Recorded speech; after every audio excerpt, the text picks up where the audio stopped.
Hey guys, what's up? Welcome back to the channel. Greetings from Bulgaria.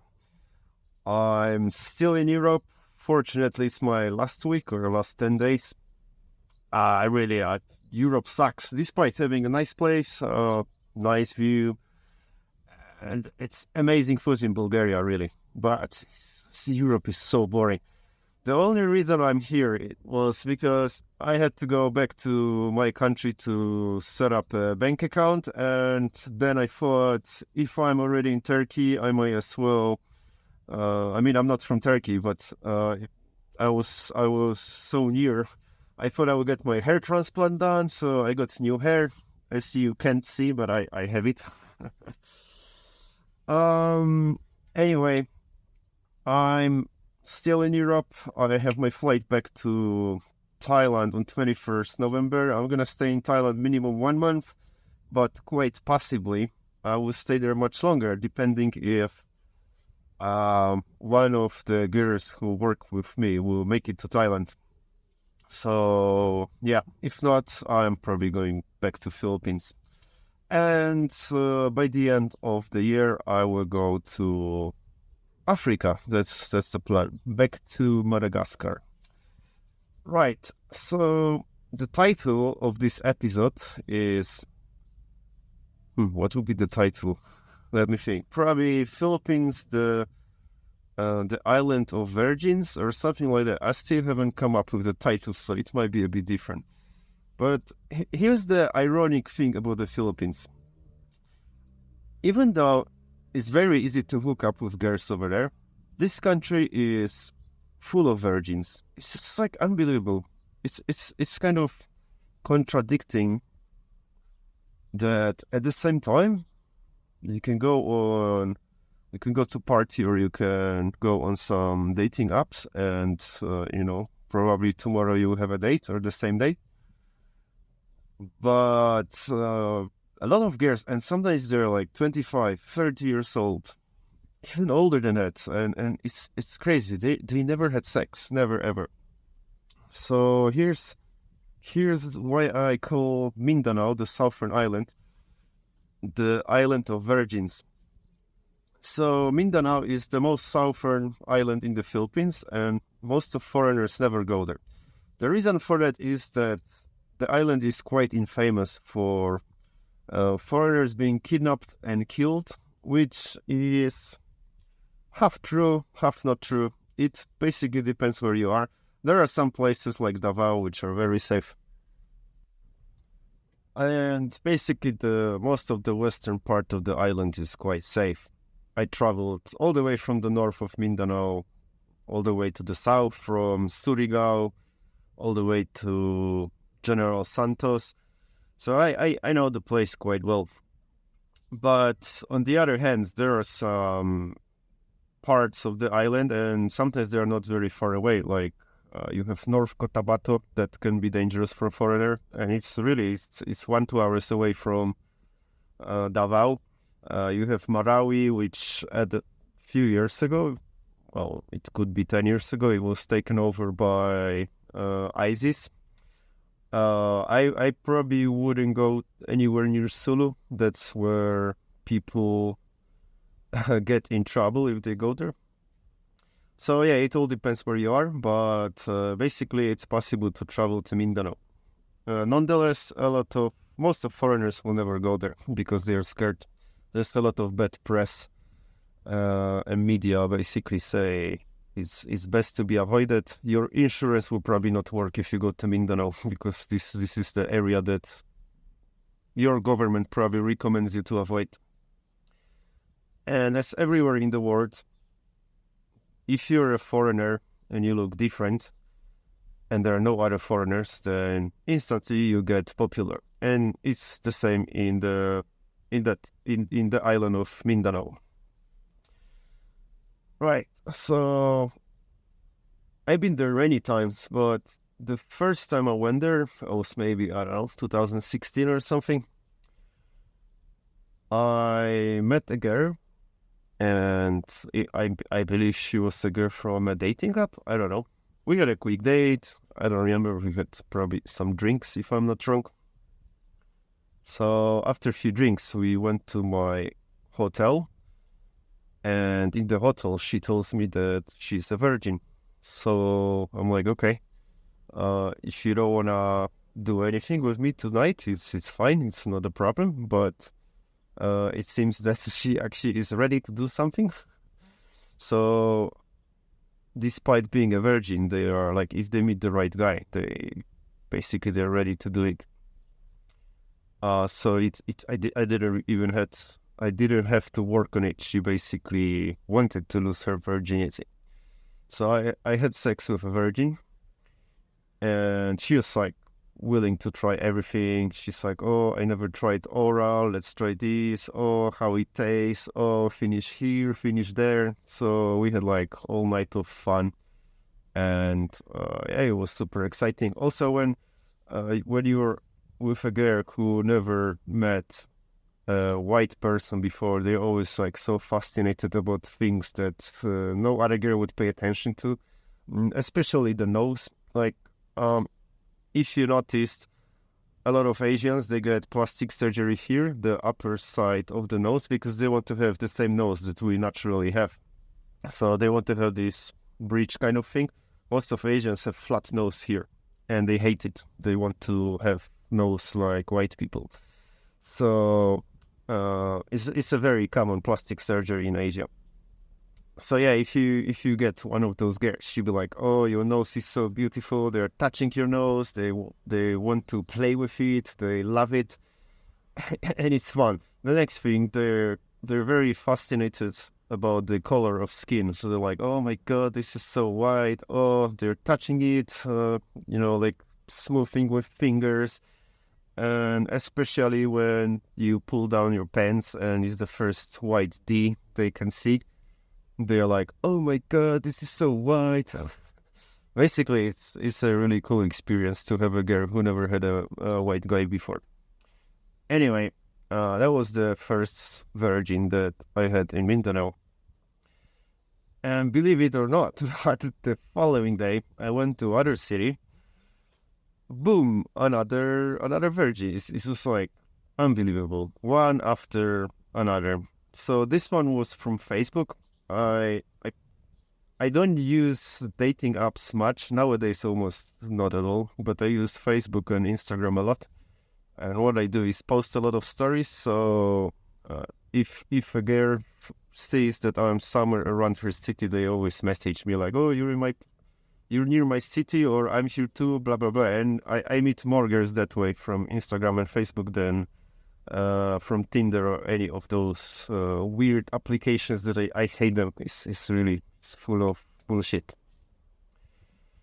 So yeah, there was a girl from some city close to Hintanuan. Yeah, Hintanuan. It's a city in western Mindanao. Maybe I'm pronouncing it wrong, but whatever. It is. You will have subtitles if you want to look it up. So I'm in Hintanuan, and that girl says she's from a place nearby. And as it turned up, it was not really nearby. It was like 1 or 2 hours away. But she wanted to meet me so badly that she jumped on a bus, and she went all this way just to meet me. So I even messaged her like, "Okay, you can come here, but if you want to sleep in my room, I want it to be clear that we're going to have sex." And she said like, "Okay, noted." Because I don't want to waste my time, if a girl comes and she'll be like, "Hey, I'm not ready for this." I would just meet other girl. I don't have patience for this kind of stuff. So I wanted to make it clear. Either you agree it's happening or don't come. She agreed. So she comes to the place. She found my hotel, and we go straight to my room, yeah, because she had to leave her backpack and stuff. So I push her to the bed, and I start pulling down her pants. I took her underwear off, and I'm going between her legs, and suddenly those legs start shaking, like she's like terrified, like super stressed. I'm like, "Hey, what's going on? Why? What's happening?" And she's not saying anything, but her legs are like super shaky. So I'm like, I start to realize that she's never done it before, and that's why she's so nervous. And I'm asking her like, "Hey, are you are you a virgin? Is that your first time?" And she's like, "Yeah, I've never done it before, but I think I'm ready. Let's do it." Oh, so yeah, I had like literally two virgins in a row, one after another, and it's not the only virgin that happens to me in the Philippines. That stuff happens. There are a lot of girls who you might be her second guy or third guy, but really, when you go to the province in the Philippines, those girls are really inexperienced to the point where sometimes they might not even know what condom is. Condoms are not very popular in the Philippines. That's probably related to the Catholic Church. They are very religious and they listen all day long how evil condoms are. So another story, not exactly a virgin, but I met this Filipino in Thailand. It was the first Filipino I ever met, and I met her at a party in. It was Khao San Road in Bangkok, Thailand. At that time, because I was around 2011, Bangkok was the best city in the world. It sucks now. It's really I don't even want to spend few days in Bangkok. It's really really comparing to what it was in 2011. Bangkok nowadays, totally boring.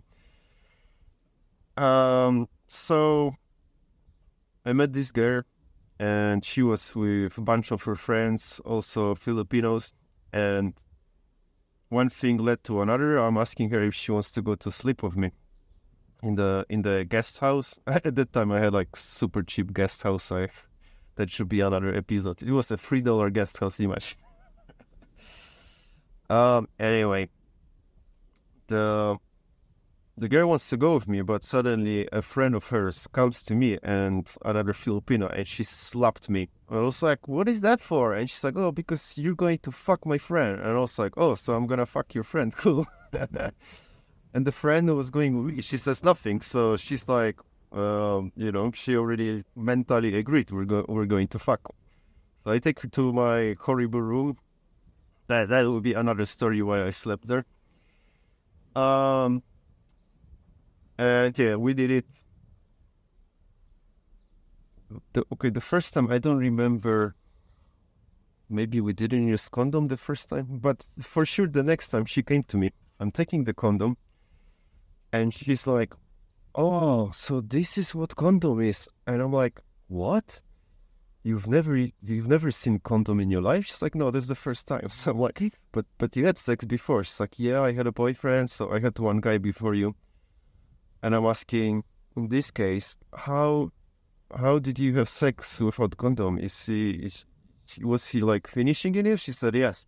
I said, "Were you not scared about getting pregnant?" And she said, "No, we didn't think about it." And that's a typical Filipino style, not thinking what will happen if a guy comes in you. That's why they have so many kids. Like there's just like average 6 kids per family or something like that. So yeah, she was like very fascinated about this condom thing, and the next time she came to my place, she was like, it was like our third date or third night together. She's like, "Okay, go down on bed because I'm going to suck you." I was like, "Okay, why not?" So she did everything very well, and she was very enthusiastic about it. She was like discovering new words. And then she's like, "How was it? How was it? Was it good? Was it good?" I say, "Hey, it was perfect. It was great." She's like, "Oh, good, because I had to read on internet how to do it. I've never done it before." And that's, ladies and gentlemen, why I love Filipinos. They're just super sweet, super cute, and they will go on internet and check how to do blowjob just to try it on you. I just love the country. Even though, sadly, over the recent years, it's getting worse and worse with the amount of people who come there. As I mentioned before, Um, Mindanao is great because there are no other foreigners, and only in 2017, my first trips, there were way less foreigners, and everything was better, basically. Now, with all those passport bros, digital nomads after COVID, 20% of people in the world started working online. So they don't want to pay 1,000 euros rent in Europe when you can go to Manila and get a nice condo for 600, So there are more and more people, and the place is not as amazing as it used to be. It's going quickly. It's becoming second Thailand, and Thailand is a lost country. I used to love this country, and it's just not for me anymore. It's so overrun with tourists and with expats living there. I love the country, but I spend less and less time in Thailand. And of course, there are the areas in northeast where really you will almost never see a foreigner, but they are also not good for living long term, because when you're the only foreigner, people remember you. You're like easy to spot. Everybody knows everything about you, and it's not a good place for staying long time. It's very fun for short term living, like 1 month, but staying there is not good. So anyway, the point was that Philippines is becoming second Thailand. It was like much easier to meet an amazing girl only 6-7 years ago than it is now. Now the hottest girls. They have like a bunch of guys. Unfortunately, most of them simps, throwing money at them and this and that. But that's not the subject of this video. In conclusion, I will give you this tip. The places where the foreigners don't go are the best for meeting girls. And this used to be Philippines. It's slowly not the case anymore. And it's not the case of Thailand. When guys tell me that Thailand is the easiest place in the world where you can meet a girl, that tells me only one thing. They haven't traveled much. Because there are like literally 20, 30 countries. Here, I can give you a list where it's way easier. And I'm not talking a little bit easier, it's like way easier. Anyway, I'm changing topic of this video too much already. This could be topic for another video. So I'm going to disconnect for now. I'm gonna finish this episode and I'll see you in the next one. Just a reminder, I will be posting these videos on a YouTube channel and some other places. Like this episode will probably go to my OnlyFans. But this is my third video and I plan to continue doing more. So I'll see you.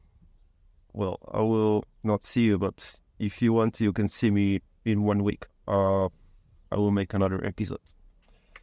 Take care and have a good one.